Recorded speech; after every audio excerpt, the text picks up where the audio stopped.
Welcome to Paranormal Heart Podcast with host Kat Ward.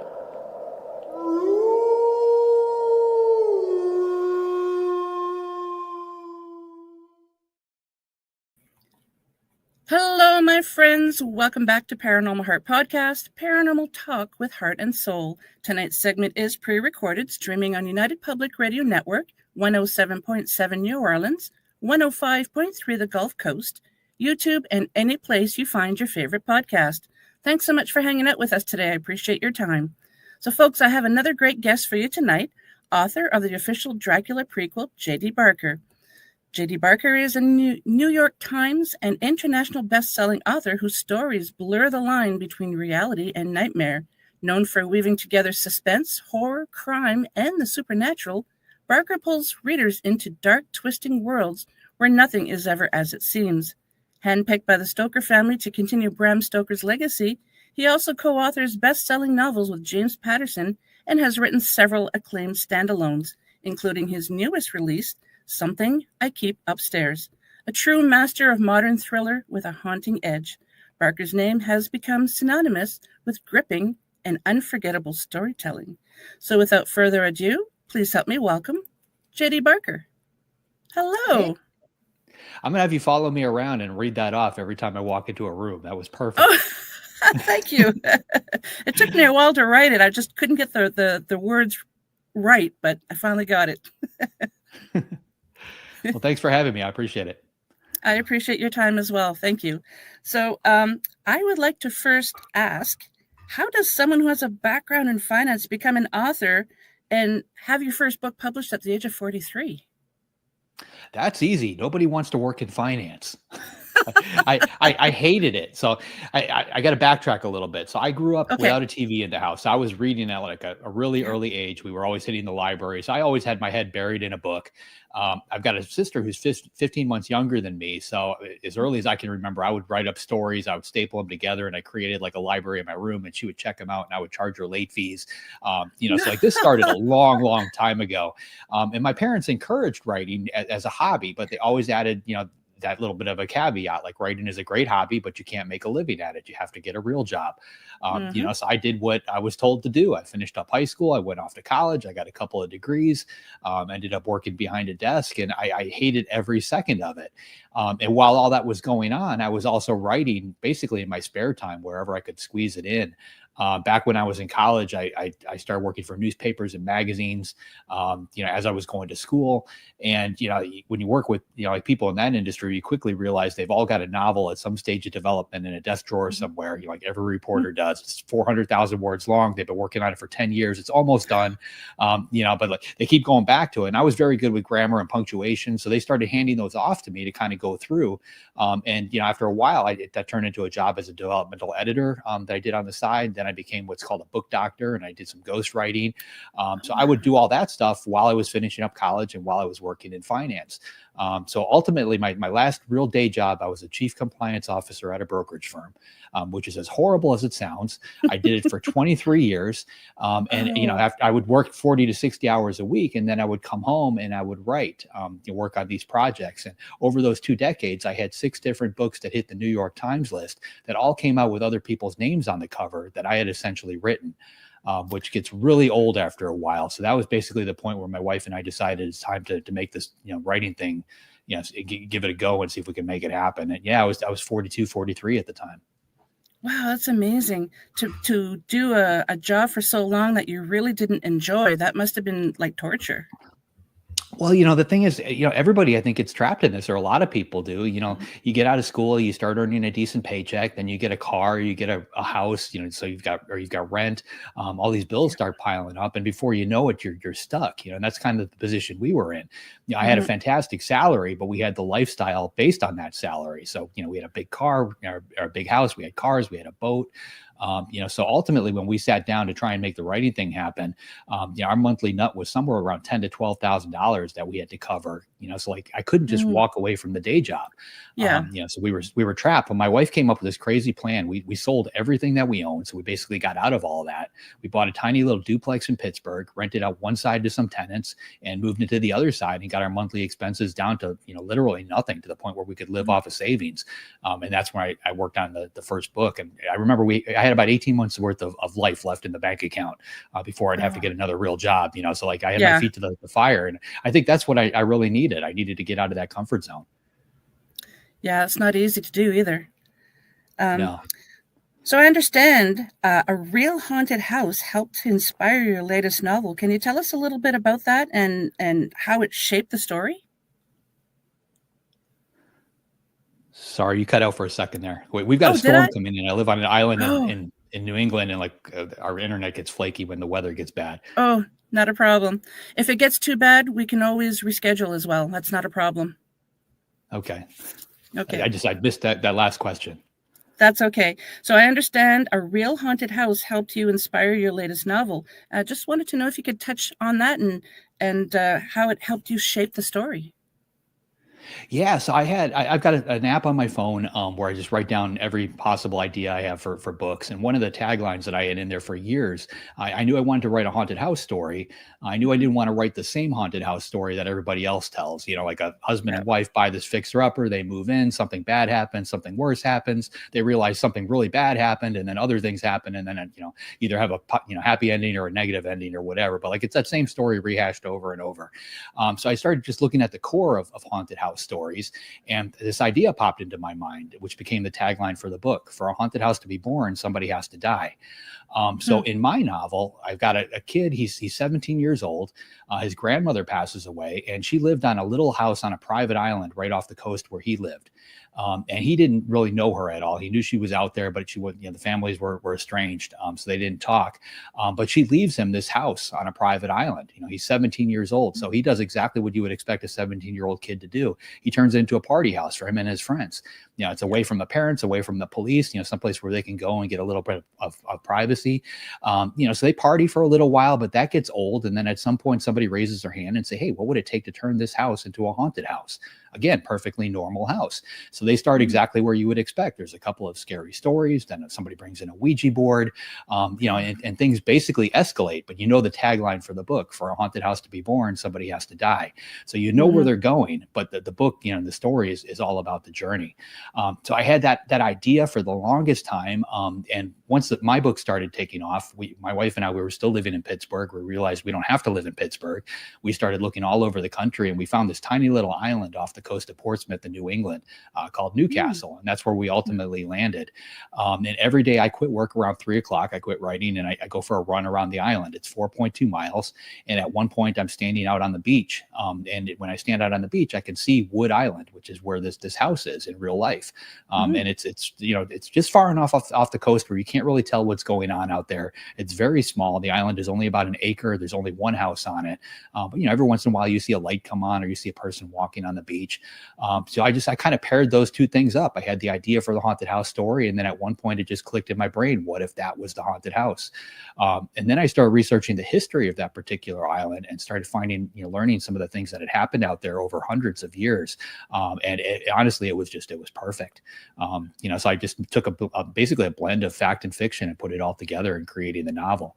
Normally I could write a book in about 3 months. This one took me about 4 years from start to finish, just because Wow. of all the little intricate patterns and things that kind of came together. And there's probably a lot more research involved in this one compared to some others?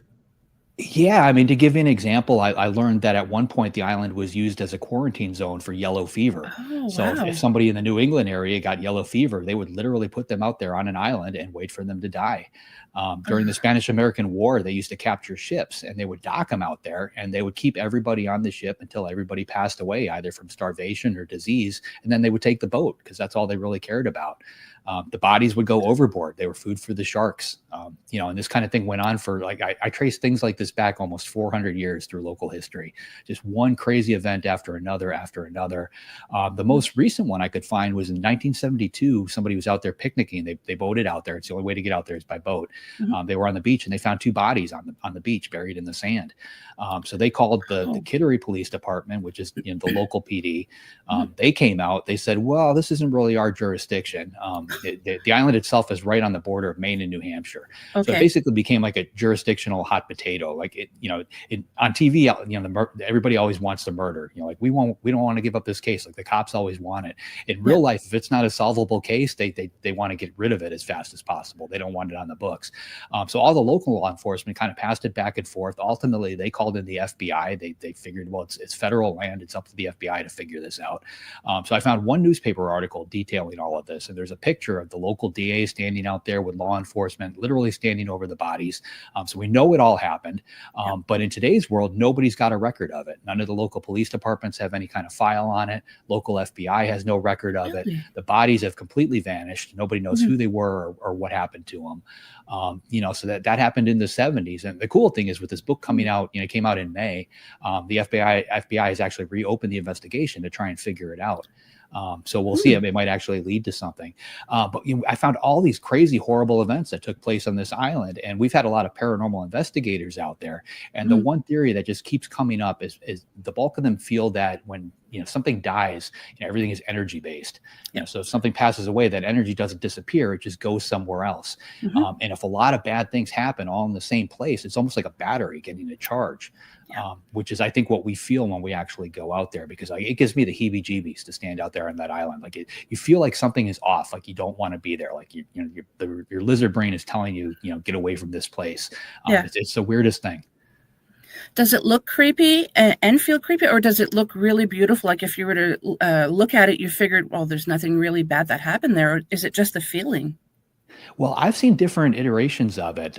When I first heard about the house had been abandoned for almost 50 years. So it was falling down. A local politician or a local person basically took it upon himself to reinvigorate it. So he started raising money, raised millions of dollars to basically bring the house back to life. So I saw it at the beginning of all that when it was falling apart. And I saw it again now. And in today's world, it's a museum. They've completely restored it. So everything looks brand new. But, it's weird. Like, you could take like the Lizzie Borden house, you could slap a new coat of paint on the wall. That doesn't mean something bad didn't happen there. And a lot of people will still feel that something bad when they walk into it, even if they don't know about it. And that's what this is like. You walk in, everything looks shiny and new, but something just feels off. You can't quite put your finger on what it is.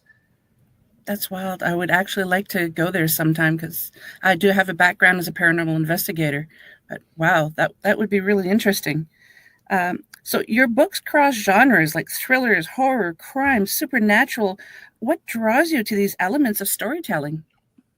Well, I think it goes back to the childhood stuff. So when I was a kid, I read everything. I started with Hardy Boys and Nancy Drews. Then I moved on to like the classics like Charles Dickens and stuff like that.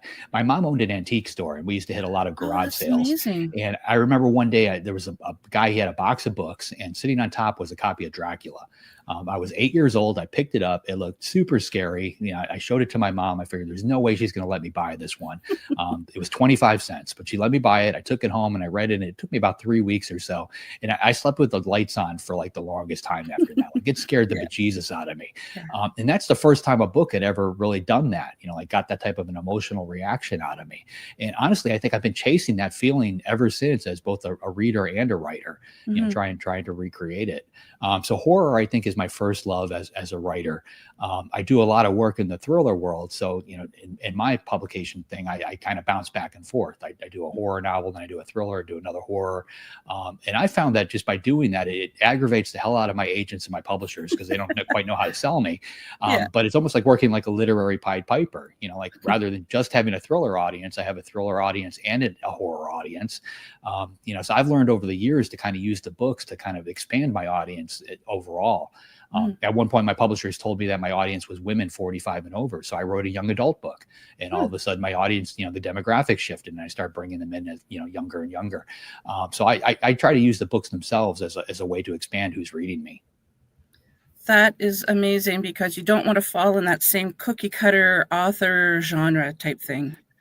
Yeah, I don't want to go off into the weeds on the business side of things, but like that's, when you're first getting published and you send your book off to an agent, the first thing they do is they try to put a label on you. You are a this author, you are a that author. That's how they sell you to the editor. The editor walks down the hallway to the marketing department, tells them the same thing. That marketing department calls the bookstores, and that's how the bookstore knows where to put you on the shelf. So it's real important for them.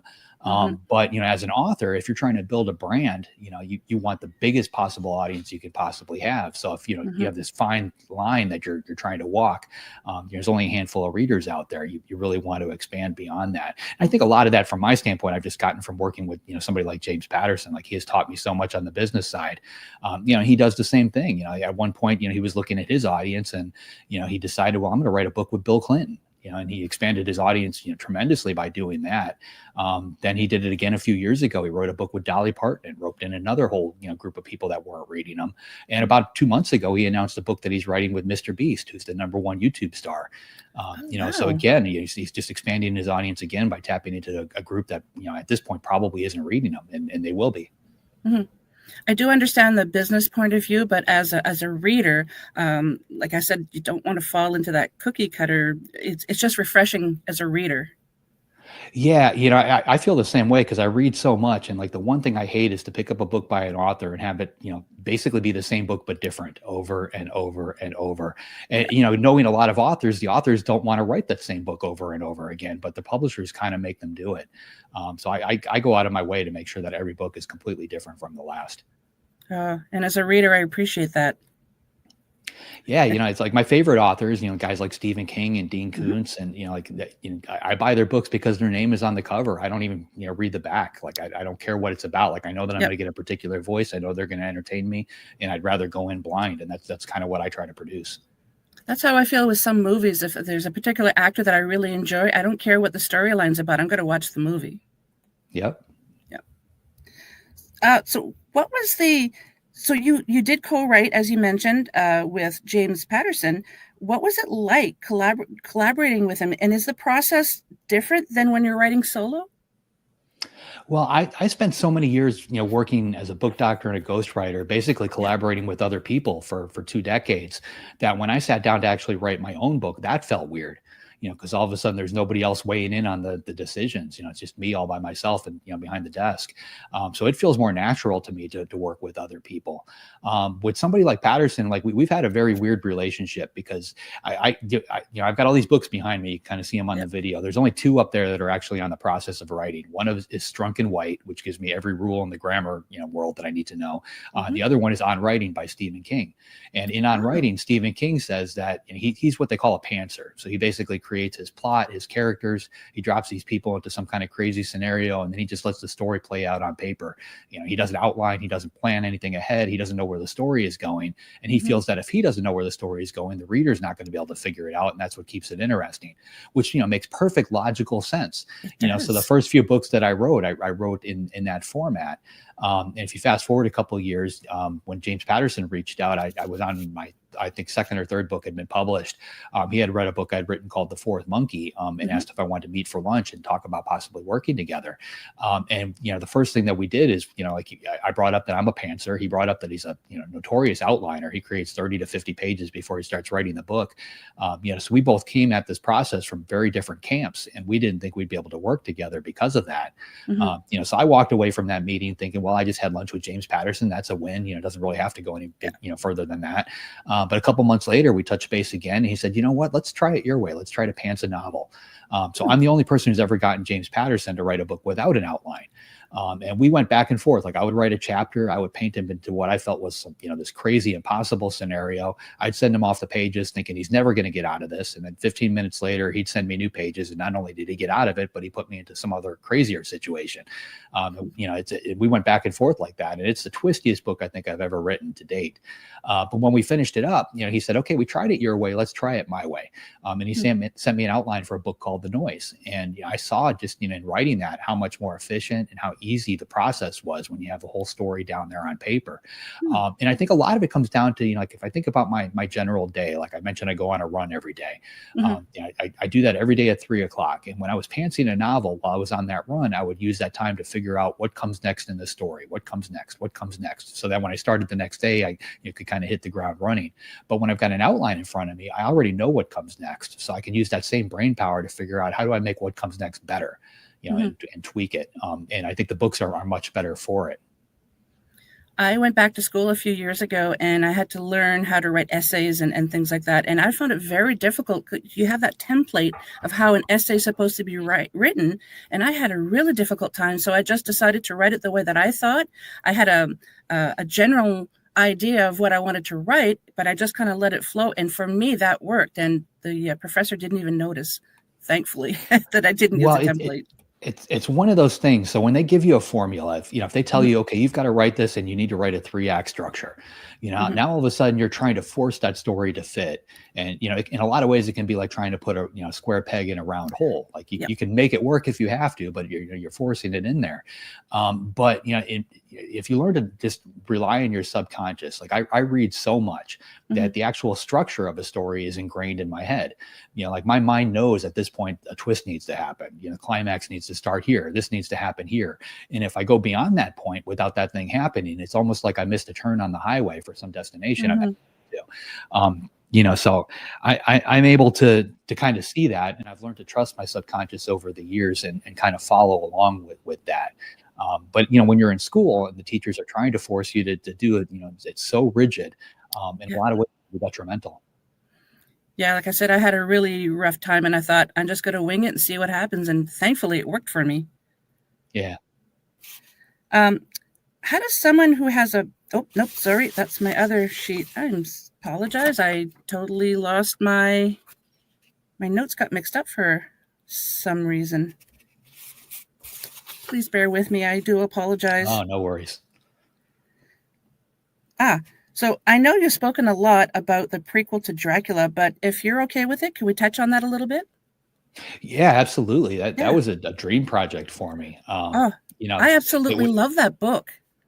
It's a great book. I had mentioned I read it when I was a kid, and it's one of those books that I've reread over and over, as I've gotten older, and I always seem to take away, something a little different every time I revisit it again. For that particular project, my very first novel, it was called Forsaken. I got really lucky. Stephen King let me use some of his characters in it, which was a huge bump when the book first came out. It was up for the Bram Stoker Award for Best Debut Novel.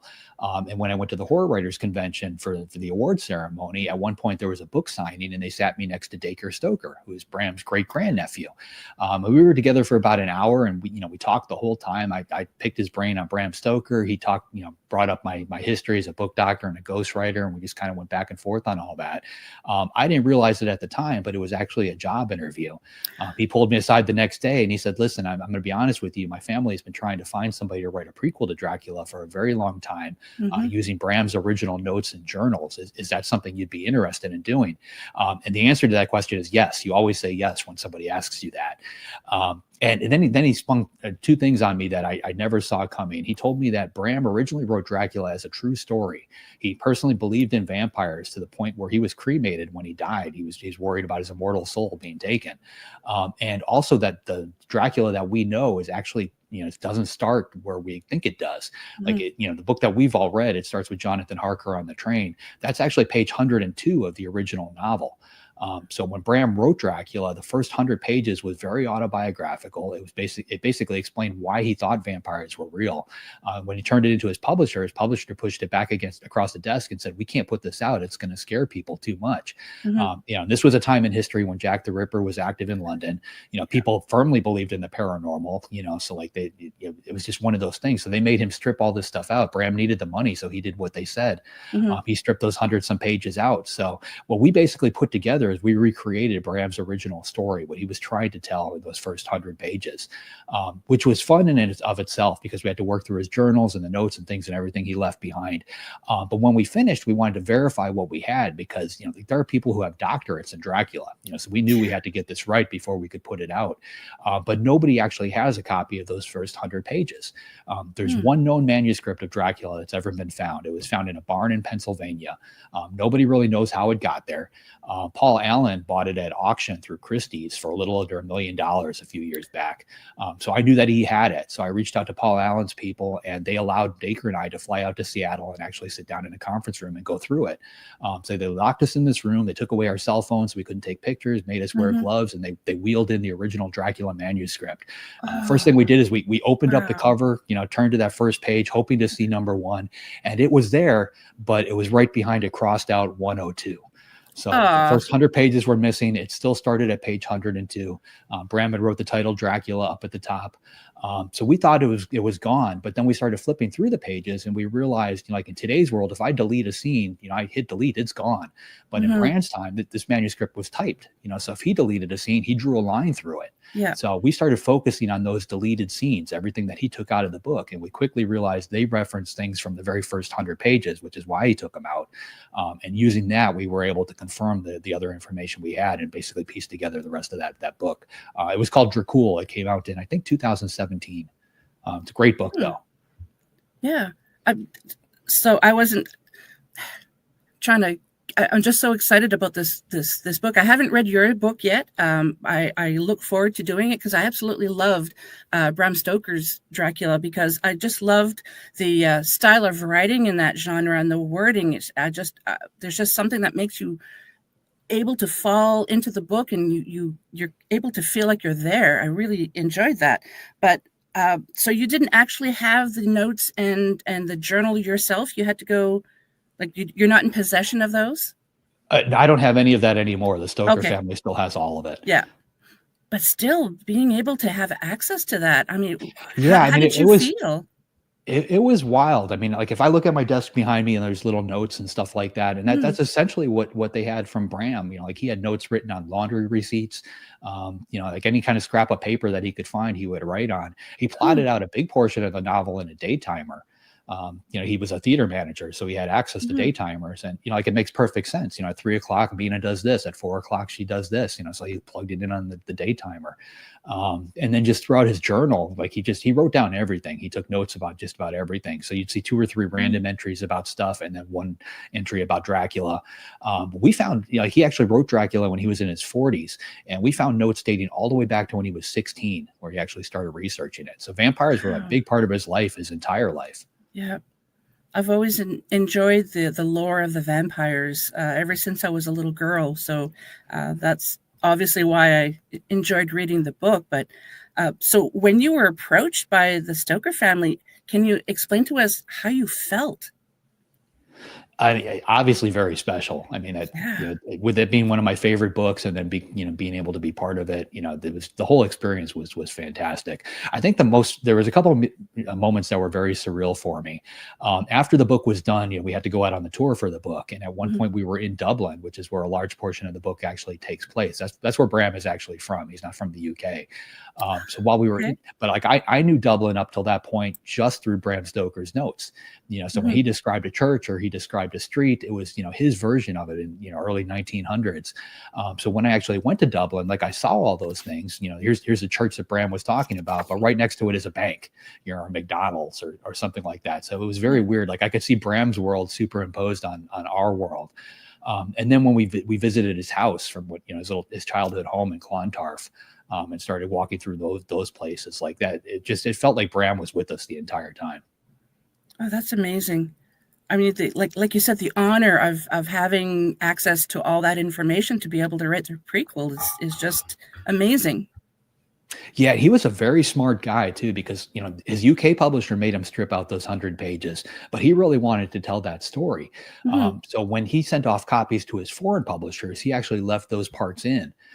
Because like in today's world, if I write a book, I send one copy off to my English publisher and that's it. They distribute it off to the foreign guys. I don't really touch it beyond that point. Okay. But in Bram's time, he actually mailed off those different copies.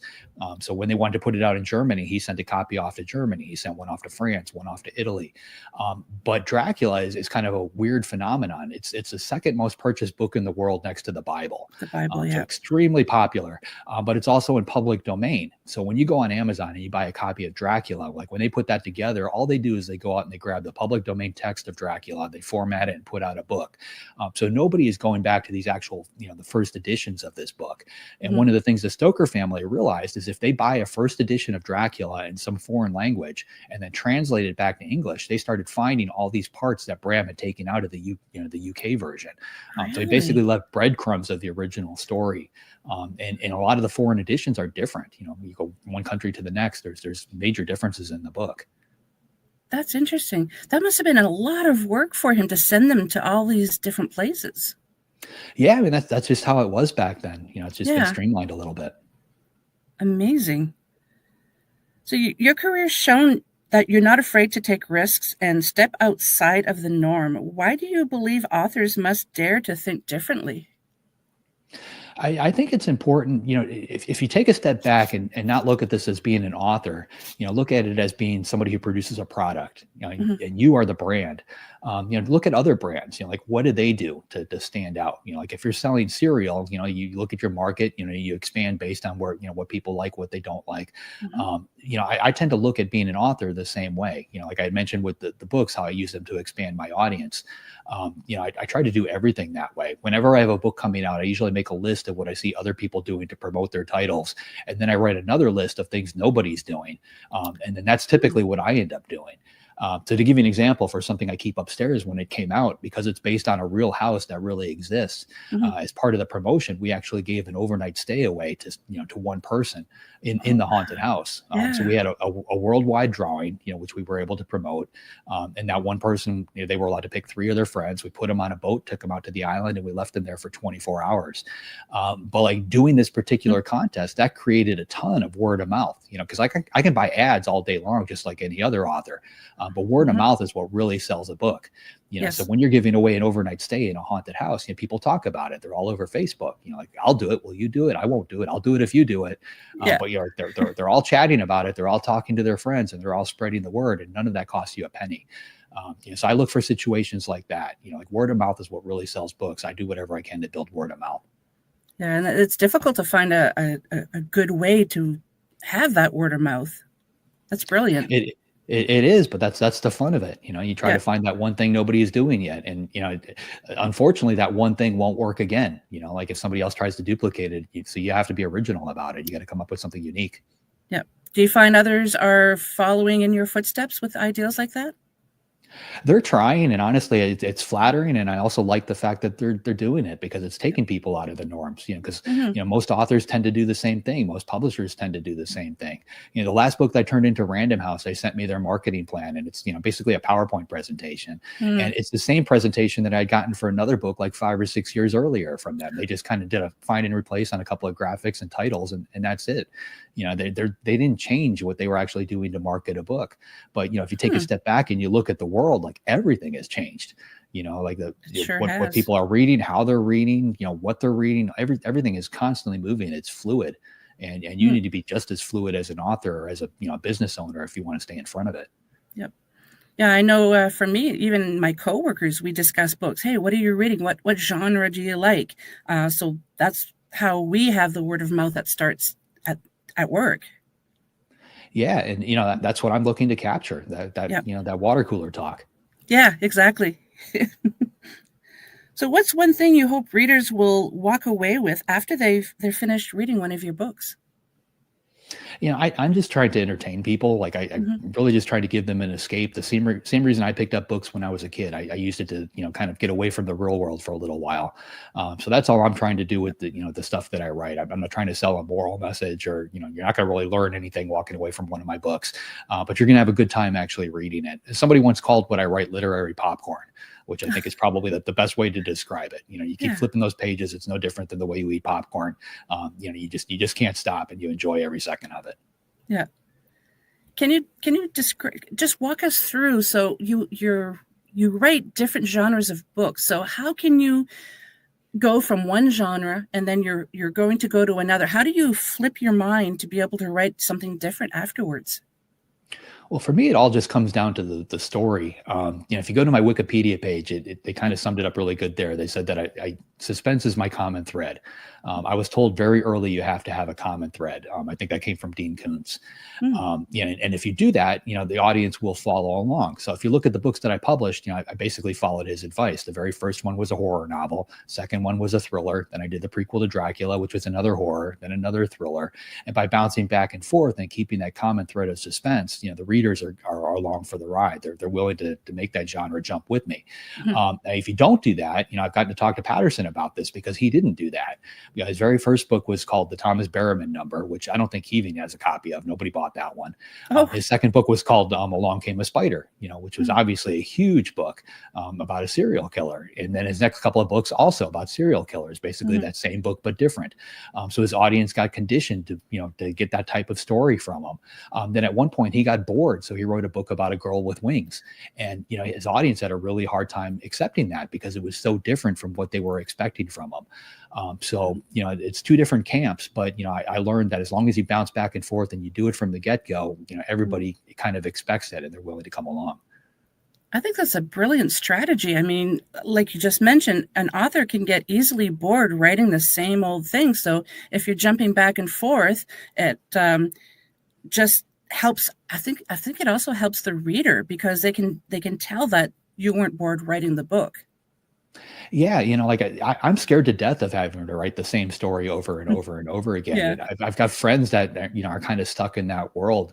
When I first started writing thrillers, I met Lee Child at Thriller Fest in New York, and Lee Child isn't his real name. If you go to his Wikipedia page, his real name is Jim Grant, so it's not a secret. But he wrote a bunch of different books under different pen names, and the Jack Reacher books just happened to take off. So before he knew it, he's writing a new Jack Reacher book once a year. He's known to the world as Lee Child, which isn't his real name. And, he's basically stuck in this kind of thing. And, he did it for as long as he could. And then he pulled the plug on it a couple of years back. He couldn't do it anymore. So I like to think I know he bought a ranch. I'm hoping that he's sitting on a porch somewhere writing that book that he really wanted to write. And we're going to see that come out under his real name, I hope, at some point.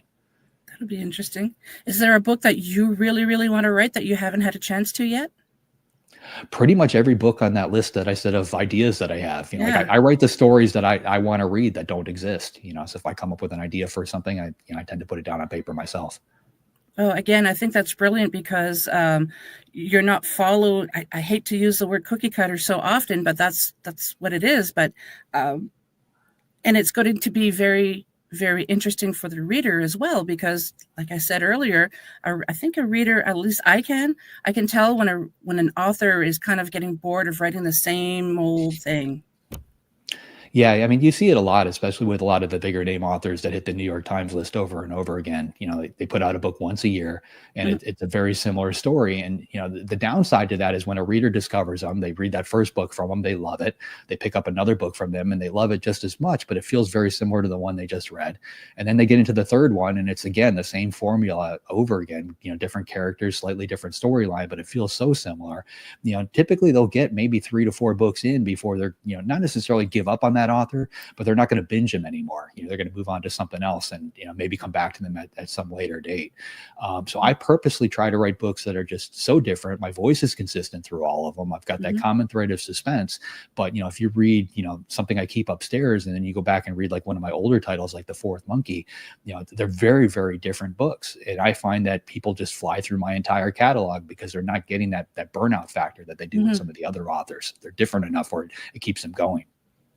Yeah, my husband and I'm not going to mention the author, but there was a book that we had read, absolutely loved it. Read the second one, kind of similar, and I believe there was like 11 or 12 books in the series, and it was the same book every time, but we kept buying the books in hopes that the author was going to be changing. They never did, and the last few books we just never purchased, so I don't even know if the author did decide to change his writing style afterwards. They might, but a lot of times the publisher won't let them, because they are selling a lot of books. And, if you make a change to that particular formula, they're worried about what's going to happen. What if it gets rejected and then nobody buys the next book? They would rather see a dwindle, slight downtick in the number of readers than a cliff. I never even thought of that. Like, we were always kind of blaming the authors. Like, why is there nothing else that this individual can write about other than just they changed a few names, changed the location, but it's pretty much the same book. So this is eye-opening for myself that if I'm going to be reading a book, it's not the author's fault, it's the publisher. No, I mean, I talk to them all, authors all the time. Like Dan Brown lives down the street from me, and just imagine what would, he just put out a new Robert Langdon novel, the first one in 8 years. The world is going nuts for it. But imagine if he wrote something different. If he wrote some totally different story, if he decided to write about a dragon or something. Like it just, there's so much money at stake when you get to that level. So, so many different moving parts that nobody's just willing to take any risks anymore. Do you think that's why some authors decide to have a pen name? Pen name, that's the correct term, isn't it? When they write pen name, pseudonym. Yes. Yeah, I think a lot of them do that. For a while there, that was the publisher too. Like if you wrote something that was different, they would put it out as long as you put it under a different name so they could create that separate brand. And that worked, I think, maybe 15, 20 years ago. But, now with social media and stuff, it's too much work. Yeah. Because now all of a sudden you've got 2 Facebook accounts, you've got 2 Twitter accounts, you've got 2 this, 2 that, and you've got to maintain this multiple personality situation. Unless you just, flat out say, this is so-and-so. If you think of like Stephen King, when he did this, he had Richard Bachman, that he used. He basically just grabbed a name out of thin air. He grabbed a picture of somebody that he knew, slapped it on the cover, and that was all he needed to do to create that fake identity, and it worked for years. Then if you flash forward to today, you've got somebody like Nora Roberts. Like she also writes under J.D. Robb. That's no secret. You go to the Nora Roberts website, those other books are there, and it points you over to the other one. And, and they find that if they don't do that, the J.D. Robb books probably weren't selling quite as well until people figured out that Nora Roberts was behind it. So at some point, even if they try to keep it secret, somebody usually lets it slip because they sell more books that way. I'm just looking at all that as a whole. To me, it just makes more sense just to put your own name on the cover of every single one. You just try to keep them similar enough where the reader's going to be along for the ride. And I think pretty much any author could do that if they really set their mind to it.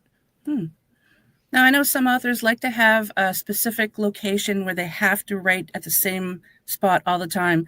When you're writing, do you have different locations, or do you have one spot that helps with your creativity? I tend to, we're in my office right now on video. You can kind of see the corner of my desk. So I tend to write in here most days. When I was in the corporate world, though, like I had to squeeze out those words whenever I could, find the time. And I tried to write at least 200 to 300 words a day back then, which is essentially 1 page a day. So you have a novel in about a year. And I would squeeze out words whenever I got a chance. I could be in line at the grocery store. I could be at the airport. I could be in the car at a red light. I listen to a thunderstorm soundtrack whenever I write, basically white noise. And I find that whenever I hear that sound, it's like a Pavlov's dog thing. My brain just snaps into writer mode and knows this is what we're doing. If you can write in the same place every day, you kind of trigger that same response. So I think those kind of things are very important. That's very interesting. I've never heard of anybody listening to thunder sounds to be able to write, but it makes a lot of sense. Yeah, I've tried like music, but the problem is that my scenes start to kind of play along with the music. So, if the music is fast paced and the scene is fast paced, if it slows down, the scene slows down. If there's lyrics, forget about it. All of a sudden that's going to work into my dialogue. So it influences the storyline too much. But, a good thunderstorm for me, like it drowns out everything else that's going on around me. It kind of makes me feel like I'm in my little writer bubble. I love thunderstorms. Yeah. Wow. So I just lost my train of thought. I only have one more question. I can't believe this. I wrote a whole list here, and some of them I didn't even have to ask you because you just automatically answered the questions for me. So it's almost like you're in my head. It's all the caffeine. I didn't have enough today. So I do have to ask, have you had any paranormal experiences yourself in your life? I've had what I would consider 2.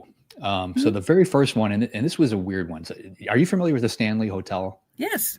in Estes Park. So that's the hotel Stephen King actually stayed at with his wife that inspired The Shining. Yeah. And my wife and I were out there a few years back for a horror writers retreat. It was me, Josh Mallerman, a guy named Dallas Mayer who wrote under the name Jack Ketchum, and a few others.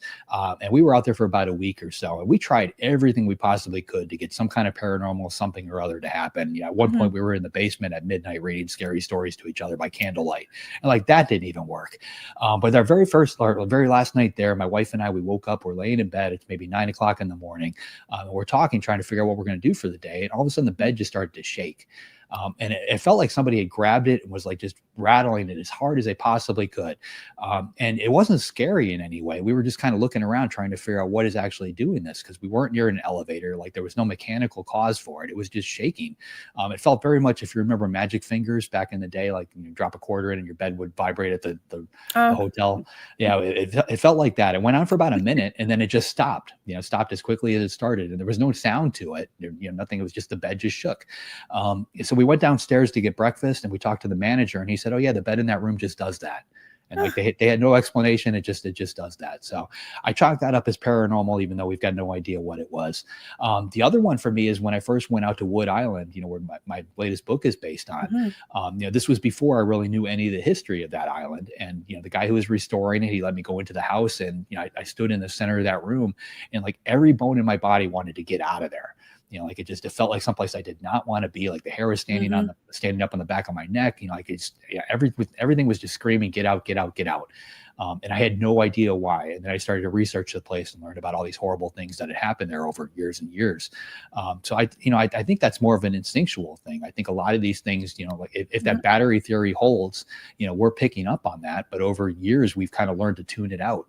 We ignore it when maybe we shouldn't. Yeah, I chalk it up to our animal instinct.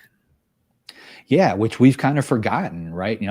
If you've got a cat and there's a noise in the corner of the room, that cat is going to bolt. It doesn't care what made the noise. It's just gone. It'll figure it out tomorrow.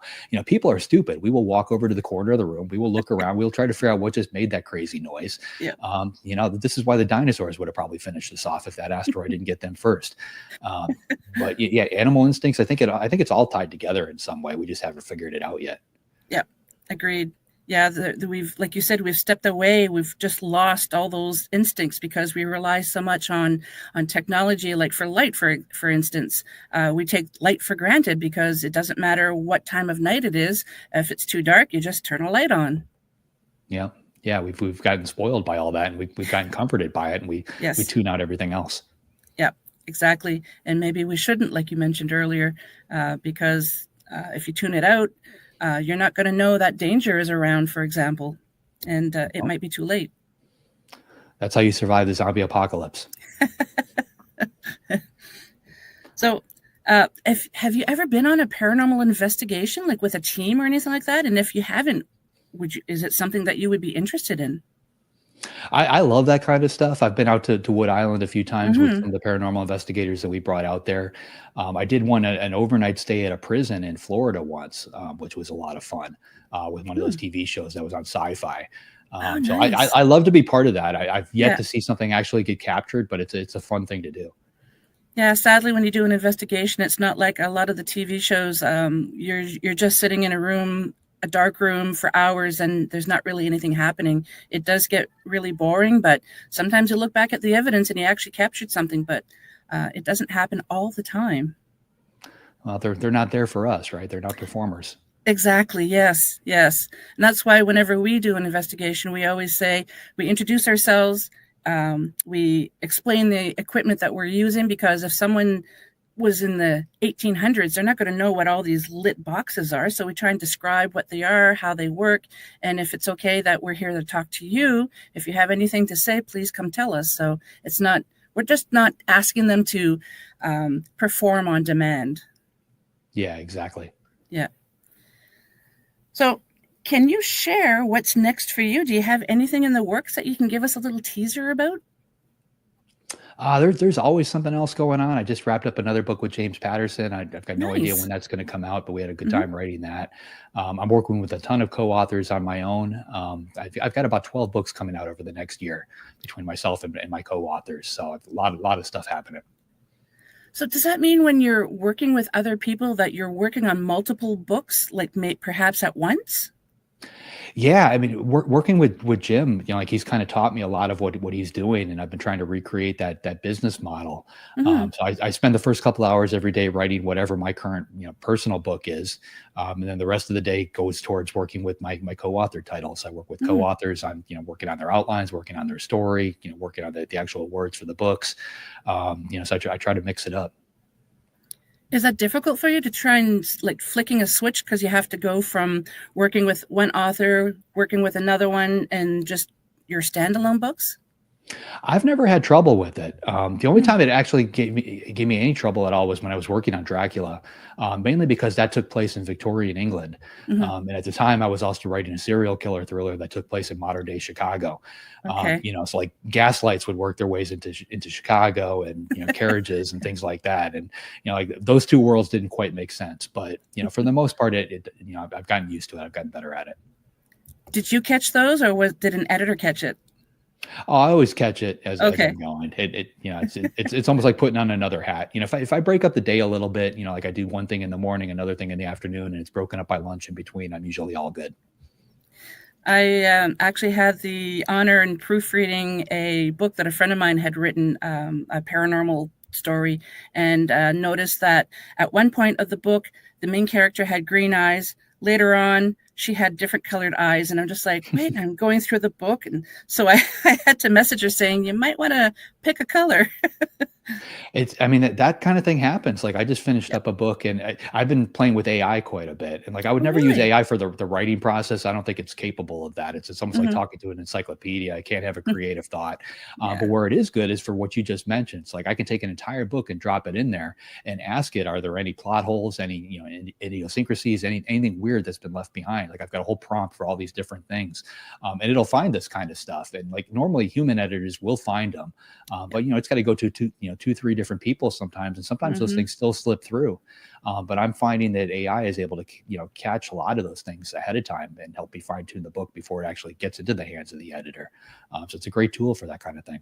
I never even thought of using AI for something like that. Yeah, that's It, wow. it, it it's it can read the whole book in like 30 seconds. It's ridiculous. That's amazing. Wow. Well, I really don't have any other questions for you. I'd like to thank you so much for your time. This is a real treat for me. I really appreciate it. Could you tell the audience where they can find you and obviously where they can find your books? Sure. You can find me at jd.barker.com. I'm on all the social medias. At jd.barker is usually my handle. Mhm. Latest book is called Something I Keep Upstairs. That came out in May. And my last book with Patterson was called The Writer. That one came out in March. Okay, good. Thank you so very much. If you have a moment, hang tight. I'll just say goodbye to the audience and we'll just chat for a couple of minutes if you have the time. Yep, we're all set. Thank you so Okay, much. thank you very much.